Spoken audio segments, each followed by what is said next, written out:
So there's a couple different front axles for this. All right, let's paint.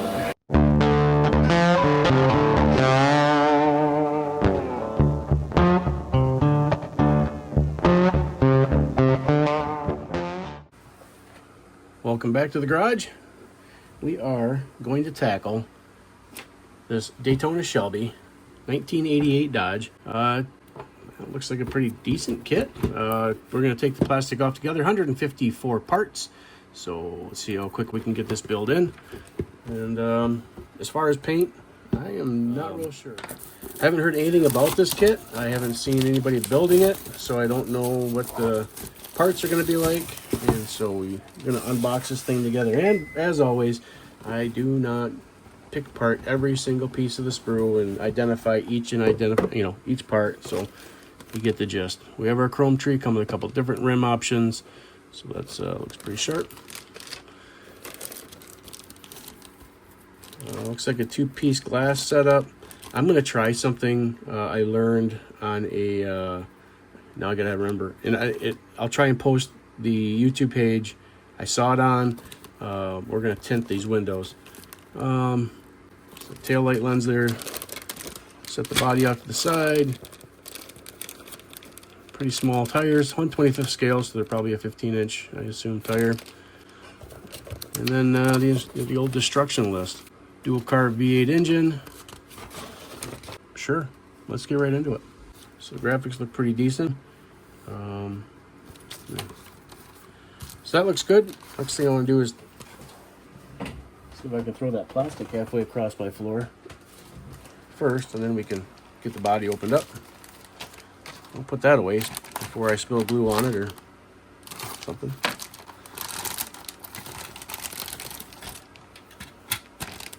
Check the bag, no missing parts, no broken parts, that's a good sign.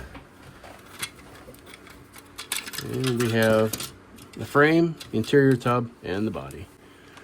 And it looks like the body is pretty sturdy, doesn't look too thin, so that's good. The inner tub, same thing. And the frame is just pretty basic, and that's all right. Sure. So we'll get this all set off to the side. We'll start going through the instructions really quick, and then we'll see where we're going to start with, and get this going. Relay all the engine parts out. Again, we're going with the dual carb engine, so we need 7071.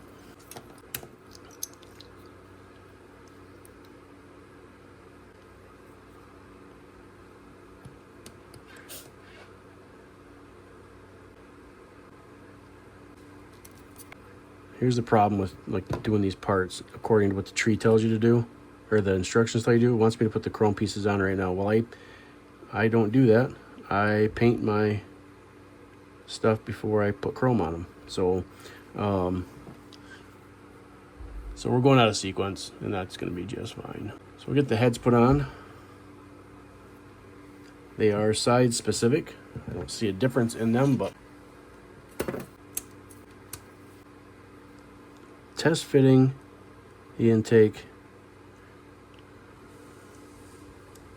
with the valve covers on, or the heads on, because it's been my experience that sometimes things don't line up quite like they should. Causes the heads to sit too low. So the pins, there's a different set of pins in here, and the valve covers are pinned differently as well. So you see the shorter stacked pins go together. That has the Moroso facing this way. So we will put it on there like that. It goes on the right side of the engine. This stuff fits absolutely amazing.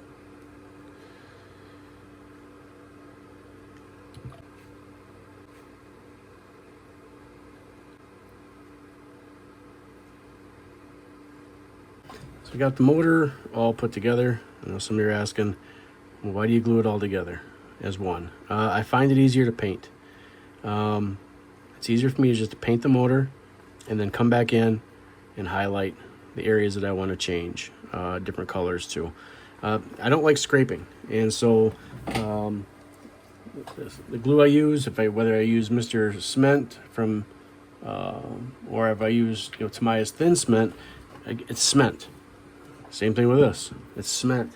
So it melts the plastic, it bonds it together, and when you have paint, they won't melt the plastic. So I end up fighting, and if I get everything painted and I try and glue, I end up smearing glue, and it just turns into a real mess. So this is the way I do it. I get everything I can paint or put together that's going to be a particular color, even if I have to change colors, which I anticipate. The instructions want this motor to be orange. I'm thinking probably more along the lines of aluminum. So it is a V8 dual carb, and so we'll be doing the block in aluminum. We'll do the exhaust more than likely probably in black, and then we'll steel the transmission, gold the intake, flat black or rubber, Tamiya rubber black the belt. And so that's kind of where we go with that. And then I've got some hoses in here somewhere that I will get put in the flat black, the rubber black as well. So I'm gonna put that into a little cup and get that thinned down, and we're gonna get those items. Well, let me back up. I'm gonna do the flat aluminum first, and then once that dries, I lost the motor. Once that dries, then I'll come back in and do the black and the gold. So there's a couple different front axles for this. So you're going to take note of that. If you're doing this, if you're using the 4-cylinder, it takes a different front axle than the 8-cylinder, which this would be number 17 for the 4-cylinder, and number 80, which has an indentation and a step out a little bit. I'll have to clean the flashing off on that, but I'm going to get this mounted in place, I think, somehow. We'll figure it out. Drop this in real quick, take a gander. It's a swivel.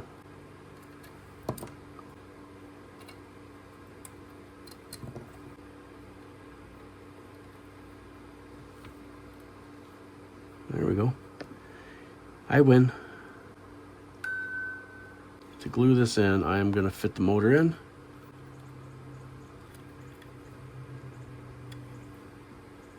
Oh heavens.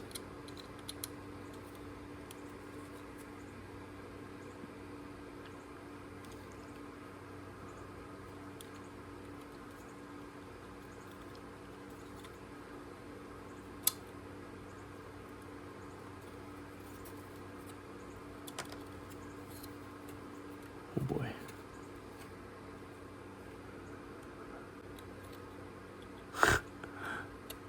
She's a fighter.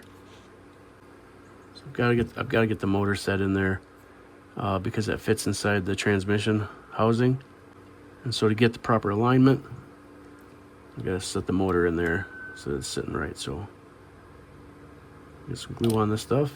And like I said, I will be painting this black anyway, so once this sets I can pull the motor back out of it, and then I'll have my positioning.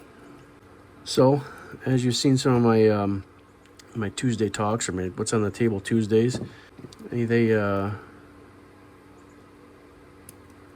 hope them aren't supposed to be there. Kind of see where I'm at with my builds. Hopefully you guys like those. Again, kind of the show is a little more what's going on up to date, since my videos are stacked up a couple weeks in advance. You ever start talking about something and you kind of forget where you were headed? There was a reason why I brought up the Tuesday videos, more than just as an informational update. There was something else I wanted to talk about with that, and then my brain saw a squirrel or a bird or something and decided to flake out. You see me switch back and forth from Mr. Cement to the thin set.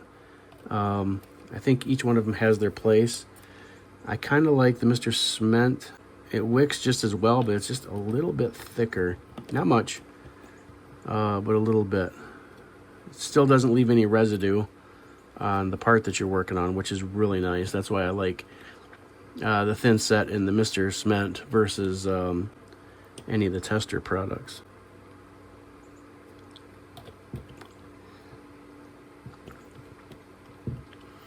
Oh, I know what it was. Such an idiot sometimes. My Tuesday videos. So if you've been following along, you know that I hit my first milestone, I would call it. I think YouTube calls your first milestone like 100 subscribers, but I really call my first milestone 500. And I hit that 500 mark. How exciting. Seriously. And a buddy of mine was watching one of my videos, actually my What's on the Table Tuesday, episode 4, when I made the announcement that I finally hit that 500. And I'm like, I'm ecstatic. And I'm very ecstatic. I'm very impressed that my videos are, doing that well, or the people are subscribing to them. I just never really imagined that I could ever hit 500 views or 500 subscribers. So I started the YouTube more for, entertainment, something to do, and share my hobby with everybody. And the community, the modeling community, is absolutely amazing. Amazing. I haven't come across a content creator that's in the modeling world that I just can't sit and watch. So many great videos out there, so many new channels sprouting up. You guys that are new, man, just keep rocking, keep doing it. Don't try and keep up with the Joneses. I'm trying not to. That's a mistake. I am trying to. There's guys that are far better builders than I am. Tons of builders out there, and each and every one of you has something to bring to the table. If you're a new creator, and you're just, you're nervous, you're testing the waters, guys, post your videos. Do it. Don't hesitate. Don't worry about trying to create content like everybody else. Create your own. Make it your video. I didn't know which way to take mine. There's guys that kind of stick predominantly to just unboxing videos. They get a model and they just unbox it. There's some guys that do full builds like me. There's some guys that stick more to reviews. Like HPI, great channel. He's more of a review guy. He kind of puts the model together really quick, shows you kind of how it goes together and kind of a finished product. He's not as concerned about the heavy details, and he says right on his channel, that's not me. He gets companies, they send him new models, pre-releases, and he puts them together and kind of introduces them to the modeling community. His channel is fabulous. There's other guys that are new, and everybody brings something to what I'm trying to say is everybody, regardless of how long you've been creating, you bring something to the table. You bring a new trick, a new tip, a new idea. Matter of fact, Bench Time Builds, new channel. I think he's been creating for a while. He's got quite a setup.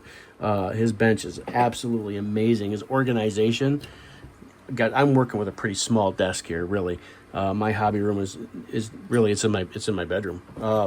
And so I've got a corner of my room that is my hobby area, and he has got a room dedicated for it. Bench Time Builds. I was watching, I come across his video, I haven't subscribed before, and he was showing something about, I can't remember what the exact title was, but basically it's, from starting out in the hobby to your progression through the hobby, how much more you accumulate, how much more room you're going to need. And I'm like, yeah, I get that, man. He is spot on. Well, so then he's talking about just some of the different stuff he's got, and he pans across his desk, and I see these electric toothbrushes on the corner of his desk, and I'm thinking, the heck's that for? Guy brushes his teeth during a build. Good. That's great. Good dental plan, right? So, for my first thought is, what in the world does he do with those? Guys, he built sanders out of them. He puts a little disc on the end of the toothbrush, and he turns it on, and it's orbiting, moves around, right? Depends on the style of the toothbrush. I think you got to have the one that orbits back and forth. What is savings in money? To be honest with you, you can go buy an expensive sander on the Jungle website, or which I'm not going to turn anybody away from, but you have an older toothbrush that maybe you don't use anymore, one of the electric ones, rechargeable ones, or even the battery ones. you put a little sanding disc on the end of that, which he said he cuts the bristles off, he glues a piece of foam, and he uses self-adhesive sanding disc. It's genius. I never would have thought about it. And during his video, he talked about how he has seen, you know, stuff like that on other people's videos, so he wasn't sure if he'd make it. And I sent him a comment back, and I'm like, that is a genius idea, you know. And I told him, absolutely, put your DIY stuff out there, because there's so many creators, right? There's so much content out there. And if I put out a video on how to make my CA glue, applicator, you know, there's probably 500 people that aren't going to catch this video about this, but they might catch his. And he's got some pretty cool ideas with that too. And I'll leave you to go to his channel to find that. And I'll put a link in my description to his channel, because, like I said, he's new. But he's just got some cool stuff. It's cool stuff. And his organization skills are amazing. So go check him out. Give him some love. I'm going to put some of the interior together. Kind of bounce around a little bit.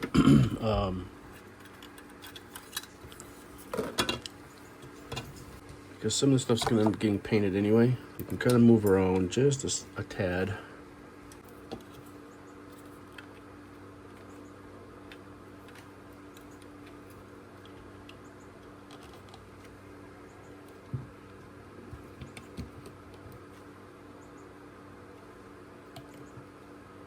A little interrupted by a phone call there. So we're moving on to the seats. I put the back seats in. You saw one of them go in. We're going to get the seats in, because it's just going to be easier to glue these in and then go to paint from there. So I forgot to push record. I'm sorry. So this is a little bit of a trick here.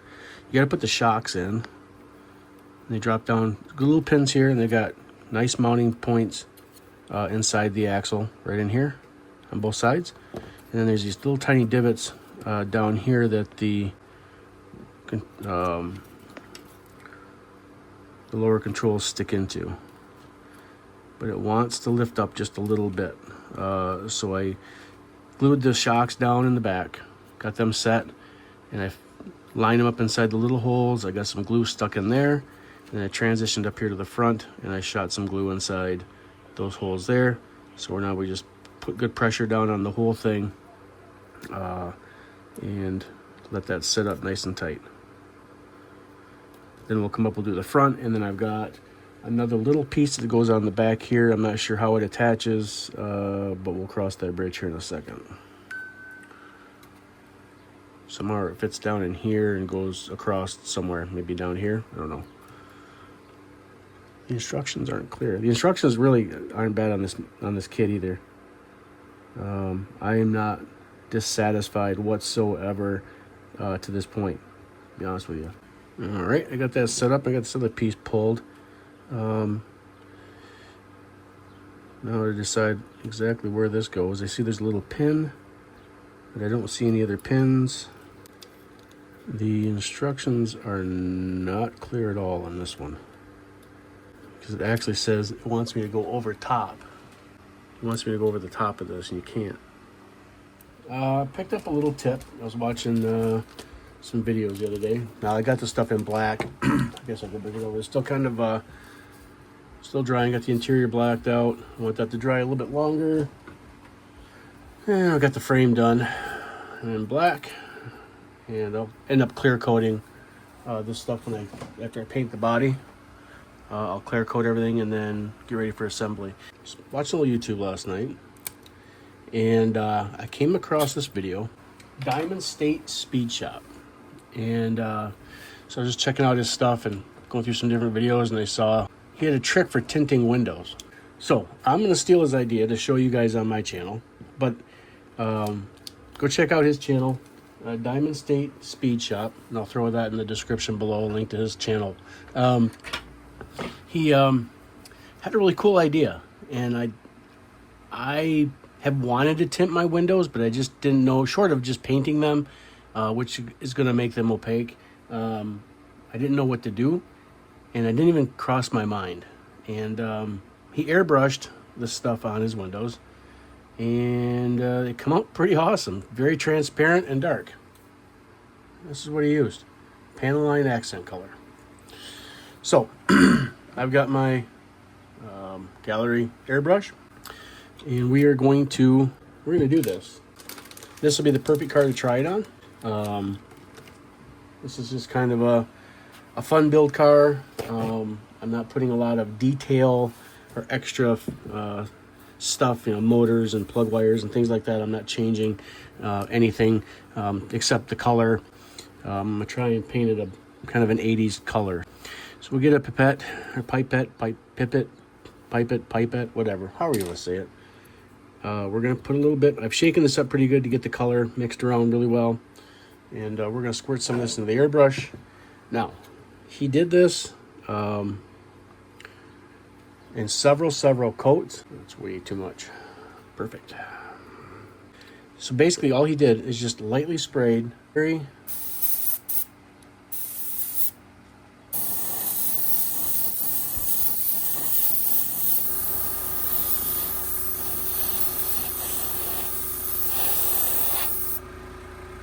and I'm just going to make a brow on the front windshield.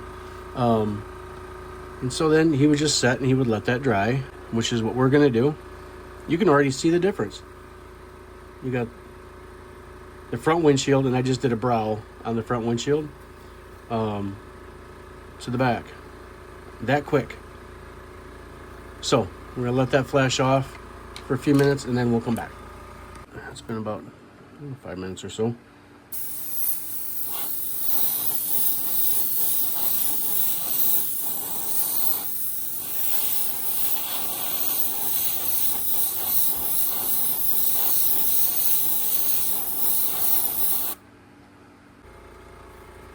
All right, we're gonna let this dry off too.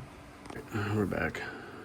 Let's do a couple odds and ends of stuff here when it was drying, so you can see. You can see the difference.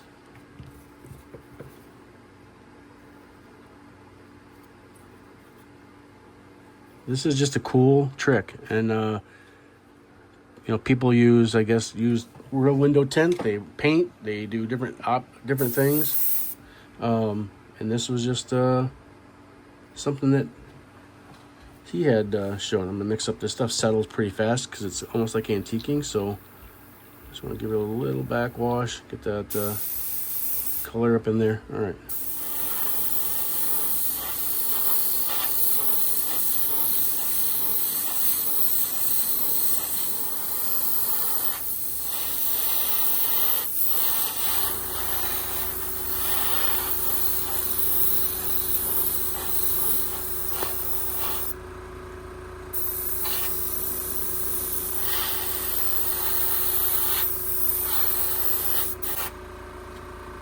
So there it is. Tinted window. Thought that was just pretty cool. And while we're on the topic of panel lining, we'll hit this really quick. So the solids is the darkness, and the solids fall to the bottom and rest on the bottom of whatever you're doing, and the top vapors off or dries up, and then that leaves your antique look, so to speak. I like to cover my chrome parts in it. It takes the finish of it, and it kind of, well, it falls down into the cracks and highlights the different areas of it. But it also kind of gives it to me, it gives it a more natural look. Kind of just gives it a little more natural. Well, my light is horrible. Maybe that helps. No, everything looks gold. Anyway, it just kind of takes that chrome fakeish look away and makes it look a little bit more natural. I think it makes it look more real, really, to be honest with you. I need to get the hood out because I need to find the hood. And one of them we're not using. And the one I need is missing in action. Found it. All right. Now I need to cut this out because it's gonna need to have that visible. So we'll use the back of the knife to basically work like a panel line.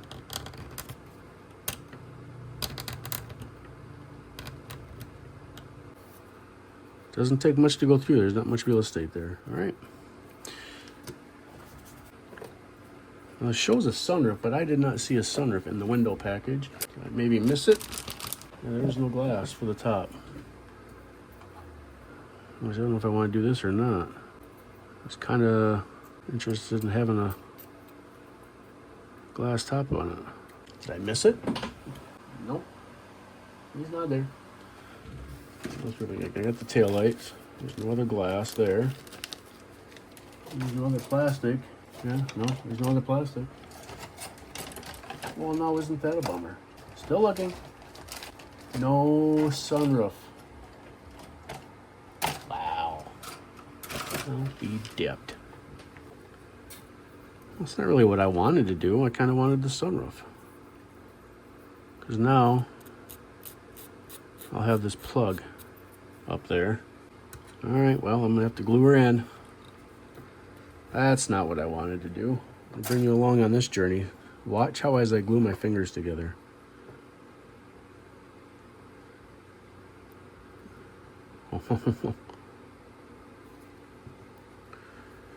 Just about did it. Way too much glue on there.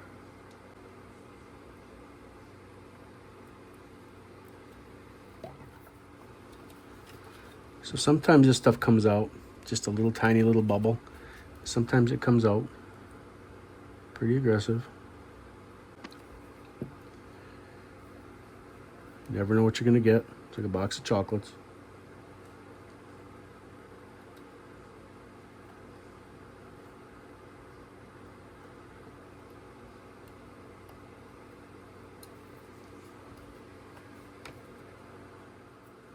What's everybody's thought of my camera position now? Is my hand still in the way?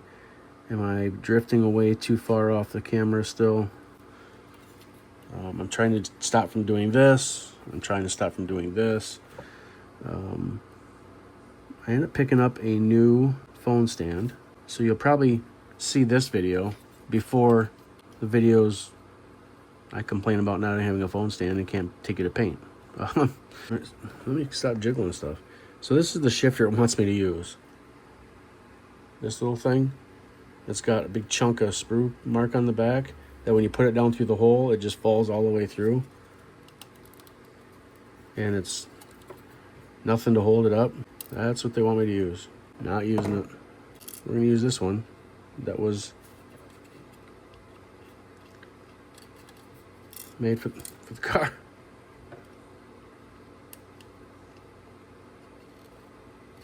Made for the car. And then,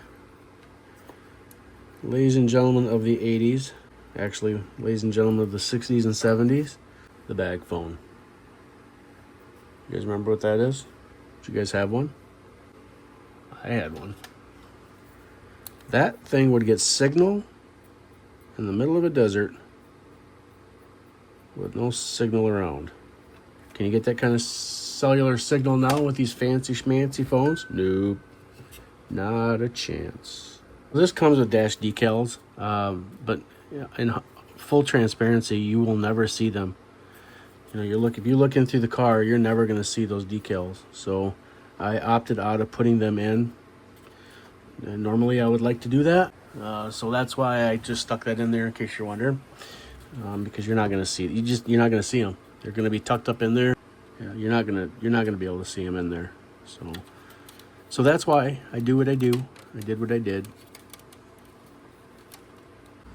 All right, I'm not sure what I said before because my camera was flipped the wrong way. It was vertical instead of horizontal. I got the chassis or the body painted. I've test fit the chassis into this. Yeah, it's not really happy here. We're going to win the process. Still, overall, clean build. Very clean build. Trying to get the body lines matched up the best I can. This lower piece is wanting to kick in, so we're just going to have to hold it until it sets up. All right, I went ahead and worked that a little bit. So here's the chassis, or the inside of the tub with the interior. I trimmed it out in blue. I even put the steering wheel with the blue mark on the top for center. It's got the radar detector on there, a little cell phone in the middle, but Just kind of give it a little bit of detail in there, nothing crazy. We're gonna mix up the blue. We're gonna get over to the paint booth, and we're gonna spray some blue. We are gonna paint this in a Wicked Opaque Daylight Blue. We're just gonna do it over the white. All right, we're gonna mix up some paint. We're gonna spray this with the 0.3 needle, so we'll thin this out quite a bit. It's a pretty small car. I don't think I'm gonna need what I would normally need for the trigger gun. Trigger gun? Is that the right word for it? The TG. So we'll get that zeroed out. I will be, I'm going to high gloss this. So we're going to use a 40-50 inner coat instead of the 40-30. I find that using the 40-50 inner coat with the color kind of gives it a good base. Kind of hope this doesn't turn out to be baby blue. Guess we'll find out.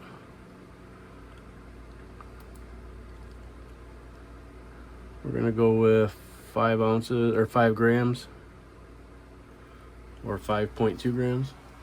That's close enough. We'll add 10% of the UV clear, so that'll be 0.52 grams.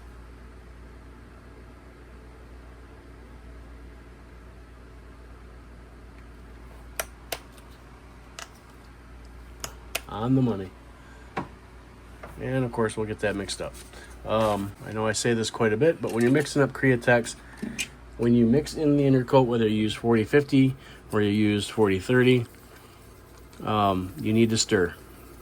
You need to get that inner coat mixed in with the paint before you put your reducer in. If you put your reducer in too early, you can shock the paint and it will be a mess. It'll be clumpy, you'll get chunks. It can it kind of just turns out bad. And then when you do put your when you put your reducer in, again I use 40-21. When you put your reducer in, you need to let that sit for about 5 to 10 minutes and let that reducer acclimate, reconstitute, and break down the surface tension and mix all the pigment with the reducer so you don't get chunks and splatters.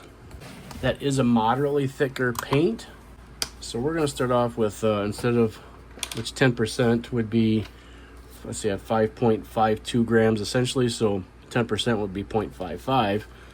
Nope. Yep, 0.55.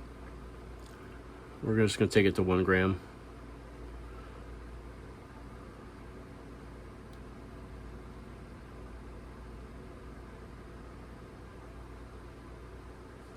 I still don't think my total's right, but you get the gist. I had 5.2 grams, so I added 0.52, so it'd be 5.7 anyway, so it'd be 0.5. You get the picture. 10%, when everybody tells you 10%, again, that's just a starting number. It all depends on what your airbrush is comfortable shooting. If it likes thicker paint because you got a bigger tip size, then make it thicker. If you're running a 0.2 or a 0.3 needle, you need to thin it down quite a bit. So that might mean 30%, it might mean 50%, it might mean 1-for-1 depending on the paint. I shoot this black stuff I've got up there and I almost have to mix it 1-1. We're getting close. I saw a little tail on that one drip. And the hang time's just a little bit long, so we're gonna go with, so that was 1 gram. My scale went off there. We're gonna go 0.2. Or 0.17. That's much nicer. All right, we're gonna let that sit, acclimate. We're gonna get everything ready to go. We're gonna spray this probably at about 20 psi. Start there, see how that works out. All right, one thing I'm gonna have to get used to is not touching this tripod because it's a tripod. It moves.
realized my camera was the wrong way again. I I like it where it sits now. The problem is it sits almost too flat. So if I'm not paying attention when I hit record, it's vertical instead of horizontal, instead of landscape. So I'm not sure what you caught of this, but I got the rims and tires, or the rims and backing glued together. And what I did is I just gave them a little bit of a squeeze just to make sure the plastic was binding down tight. I brought over the body, but I'll do that again since it was in the wrong frame. So this is the body. It's definitely blue, but I think it came out okay. I was just trying to brainstorm a little bit about, it's hard to tell on camera. Face to face, it's darker than what it appears on my screen. It may look different when, well, that kind of helps. You can kind of see the color now. So it is darker than what it appears on my screen anyway. So maybe on TV or in your computer and your tablet or phone, it'll look a little bit darker, but that's pretty much the color. All right, let's get this body or this chassis over here. Time to call on Big Brother here.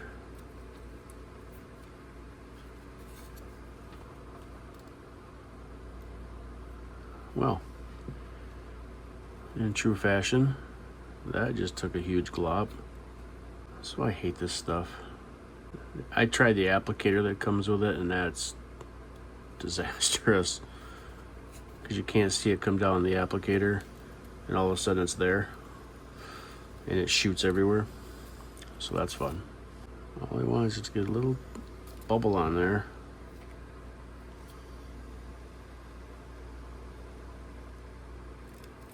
All right, the chassis is assembled. It's been a couple hours now. We're gonna get this over into clear coat. We're gonna mix up some 4053 high gloss, and we're gonna get this thing looking pretty. The 4053 pretty liquidy. Lots of reducer in it. First coat's gonna go down nice and thin.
Is still wet, but I'll bring you over real quick.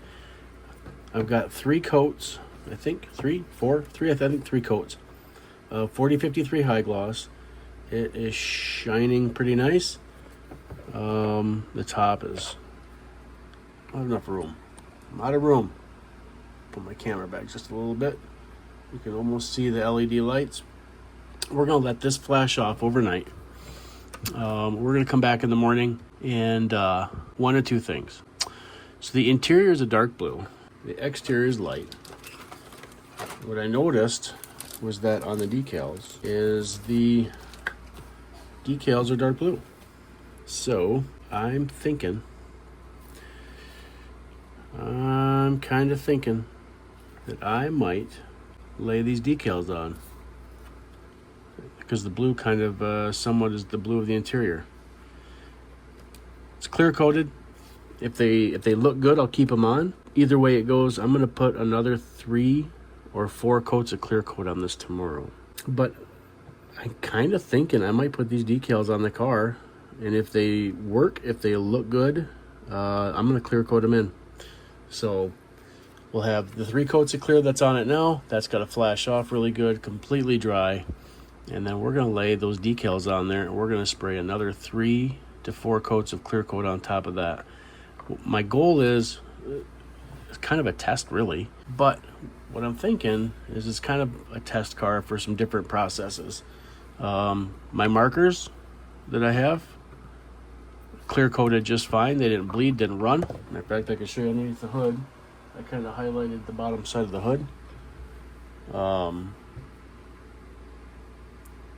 The framework I did in the silver pen, marker pen.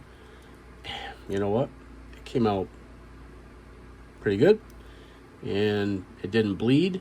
So it's kind of a little bit of a multi-purpose car. You get the opportunity to test a few things. Got the body all flashed off. It looks very nice. It came out really, really polished, really high. I didn't polish this. Let me back up. Decent gloss look on it. You can actually see the LED lights in the top. We're not stopping there. I'm gonna try and get the decals put on. Now, I do have that micro set.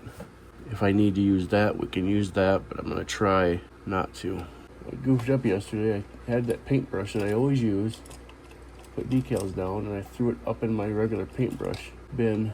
That's all right, I'll just use this one.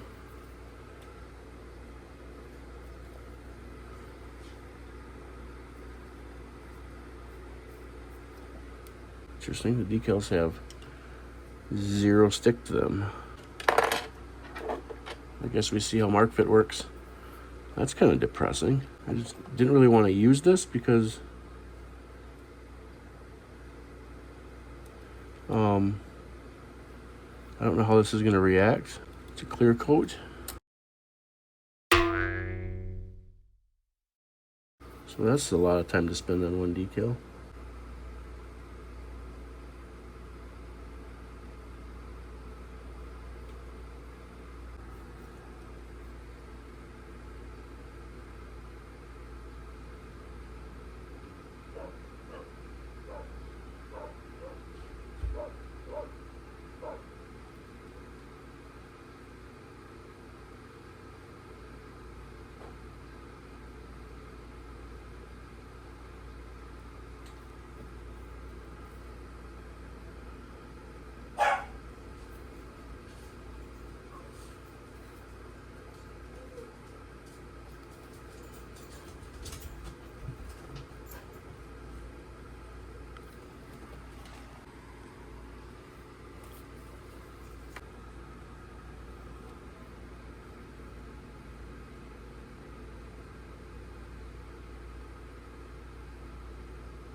I'd say it's looking pretty decent. This is going to be a pretty big one. One thing about the decals, they don't fold up inside the water like some have.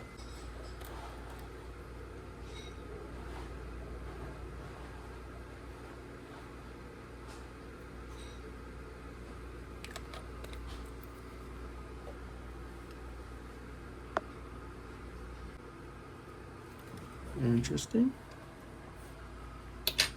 So anyway, there you see it. I'll get the rest of this thing decaled out.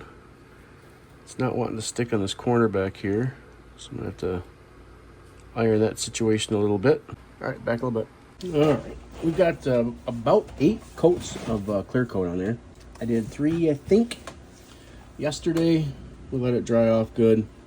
I'm gonna try and salvage all that. I just made a long video of the assembly process.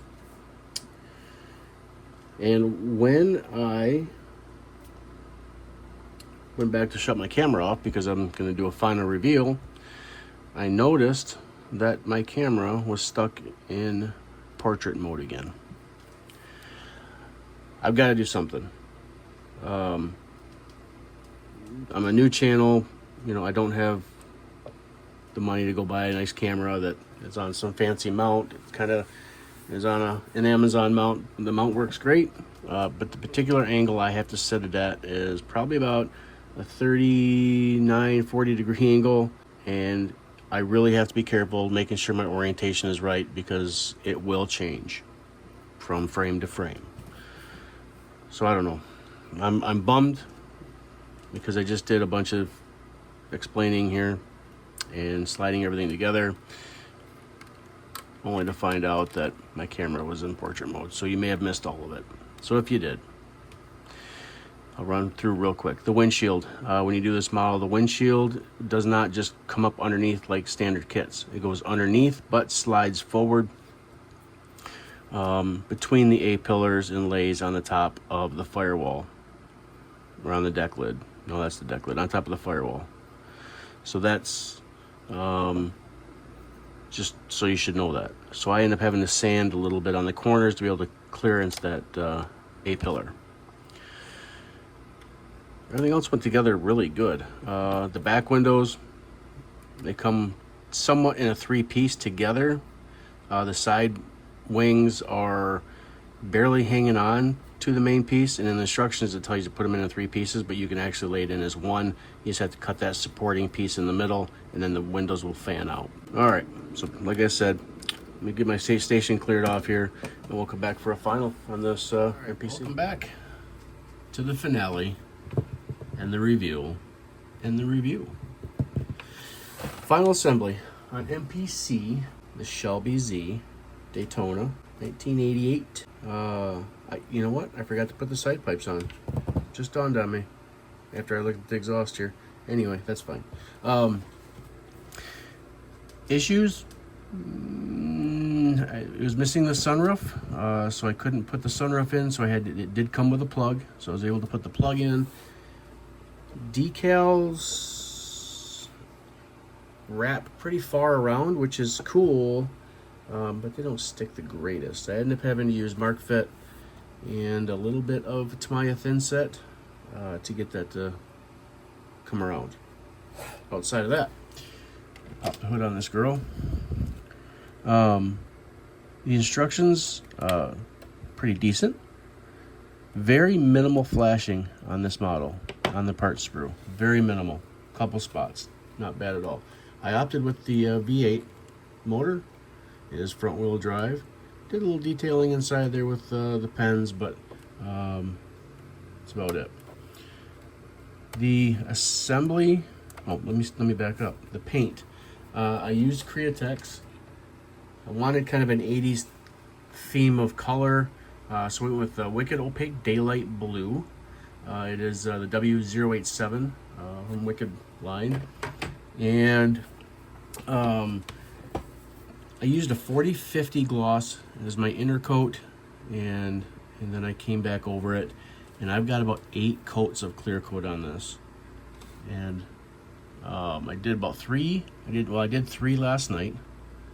And I let this completely flash off, and I came back in and I did 4. Did I have 8 coats? 7 coats, maybe 7 coats. 7. I think I did 4 coats of the 4053 high gloss again. So I also decaled or clear coated over the decals. I wanted to give that a shot. Another thing I tested out was the window tinting, and thanks to Diamond State Speed Shop and his little thing I come across on his YouTube channel, literally yesterday, was he showed how to tint windows using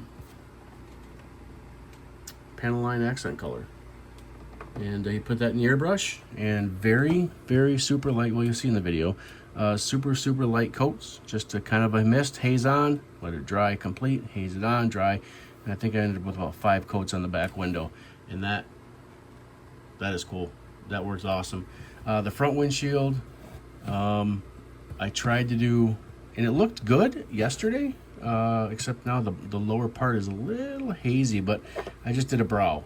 I kept the airbrush right about here, and I let the overspray kind of flare down. It still looks okay.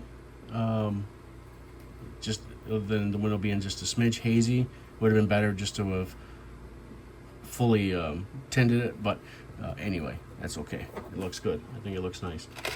Again, the fitment on the kit is great. The parts went together really well. The instructions were, they're instructions. You kind of have to read between the lines on a few things because a couple things just don't make sense. The bumpers went on really, really nice. The front bumper had some alignment. There was a little roughness to it. I ended up having to sand that a little bit, but overall that was fine. Interior, I opted out of not really detailing the instrument cluster just because you're not gonna really see it. But on the dashboard, there's a little radar detector. I don't know if you can see inside between the seats. There's the old bag phone. So if you guys remember those, my 70s and 80s friends. Two-tone the interior, and sure, I think this came out really, really good. Pretty happy with it overall. I'm going to realign the camera a little bit on the desk so you can kind of see just the glare that comes off, or just the different lighting of the car. So again, overall, the build went really well. I opted again for the closed headlight look. There's an option there to change. There's 3 different options for motors. You have the V8 you can put in it, or you can do a couple different 4-cylinder options, and I chose obviously the V8, more power. As you can see, the kit went together really nice. No complaints. It was a little difficult getting this tail wing on. You have 2 options of the wing. You can use the standard hatchback Daytona wing, but I went with that sportier wing, and just getting it centered and held in place was a little difficult for me. That was an issue I ran into, but I think that was more me than, there was no fitment issues, it was just me. So, but anyway, this was a really cool, fun build. MPC did a real nice job with this one. So kudos to their manufacturing team on that. The parts sprue was clean. They all fit together. Everything was nice. And there's a plethora of parts in that kit. You could almost build another kit completely. There's just so much extra stuff and parts that you, depending on what version you built, that you could use. And there was probably stuff in there for other body style kits in there as well. So there'll be some extras for the bench. Anyway, ladies and gentlemen, if you like what I put out here, don't forget to like, share, subscribe. Click the bell for the notification. I do want to throw another shout out. I mentioned him earlier in the video too, but Bench Time Builds. He's kind of new. He's got a couple different DIY things on his channel. One is, making the CA tip. He showed, of course we got ours. I got my idea from Kevco, using the sewing needle with the U-shape to put CA in. He's got a couple different ideas on his channel. So if you like that kind of DIY stuff, go check it out. He has a sander that he built on there as well. That is pretty cool. And he's building stuff out of things that you have at home. Kind of taking you don't need to go out and buy and pay all this expensive money for this stuff when you got a lot of this stuff at home that you can just convert. And so Bench Time Builds, check out his channel, throw him some love, like, share, and subscribe on him. And then again, Diamond State Speed Shop, another excellent video channel to if you haven't seen it, swing over there and see it. And I'll put links to both of those channels in my description, along with my associate code with, or affiliate code with Gallery. If you click the link in Gallery, your first purchase, you go from there, directly from there, it gets you 20% off, and I get some reward points as kickback for that. And Spray Gunner, I haven't, the link to Spray Gunner does get that, I do believe gives you a discount on your purchase, and it gives me reward points as well. But I don't have a reward code, and I don't know, I did some searching to see if they had an affiliate discount code that I could give out, and maybe I'm not looking in the right spot. I got to get a hold of them and see what we can work out there. And so there's that. And then Amazon. I am an affiliate with Amazon, so if there's anything that I have on my table that maybe you're interested in, from phone holders. I just picked up a new tripod phone holder that I could keep over at the paint booth. Just different model kits, tools, anything. I don't know. I got stuff on my table here. Check out the links in my description. They'll take you directly to where I got it from, and then you can pick up the same stuff. So, guys, I appreciate you watching. Again, don't forget to like, share, subscribe, hit the notification button. Built to Scale Garage. Have a good one.